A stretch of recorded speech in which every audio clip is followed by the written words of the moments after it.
Allez, bonjour les amis, aujourd'hui on fait un petit détour par l'Exode, au chapitre 7, les versets 8 à 13.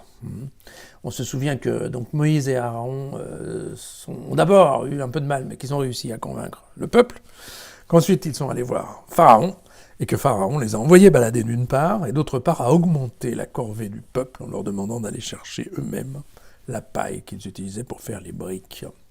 Et donc, les voici qui reviennent auprès du Seigneur en disant « Qu'est-ce que tu as fait ? Tu n'as absolument pas sauvé le peuple d'esclavage, au contraire, tu as augmenté sa peine. » Alors le Seigneur dit à Moïse et à Aaron « Si le Pharaon vous parle ainsi, faites donc un prodige. Tu diras à Aaron « Prends ton bâton, jette-le devant le Pharaon et qu'il devienne un dragon. » Alors Moïse et Aaron vinrent à nouveau chez Pharaon, et ils firent comme le Seigneur l'avait ordonné. Aaron jeta son bâton devant le Pharaon et devant ses serviteurs, et le bâton devint un dragon.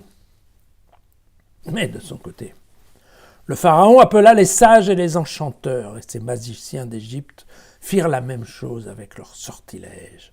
Chacun jeta son bâton, qui devint un dragon. Mais le bâton d'Aaron engloutit leur bâton. Cependant, le cœur du Pharaon resta endurci. Il n'écouta pas Moïse et Aaron, comme l'avait prévu le Seigneur. Voilà. Alors, bon, c'est le début. Ça va être le début du passage sur les 10 plaies d'Égypte, qui en fait seront 12. Mais donc, on est bien dans la tentative de commencer à faire des grands prodiges pour tenter d'amadouer le cœur du Pharaon. Je crois que vous avez déjà parlé l'autre jour, c'est-à-dire qu'il y a en effet deux sources dans l'écriture du livre de l'Exode. L'une qui pense qu'effectivement Dieu va organiser un certain nombre de prodiges et va faire le maximum pour convaincre le Pharaon de laisser sortir le peuple, d'ébranler en fait la certitude du Pharaon et sa dureté.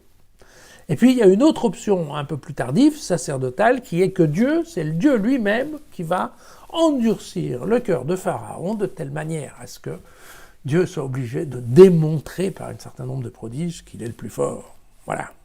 Et donc, eh bien typiquement, on se rend bien compte de cela, puisque, comme l'avait dit le Seigneur, il n'écouta pas ni Moïse ni Aaron.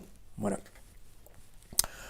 Point de détail par rapport à ce texte, le serpent dont on parle ici, c'est plutôt monstre marin, c'est le même terme qu'on utilisait dans la Genèse.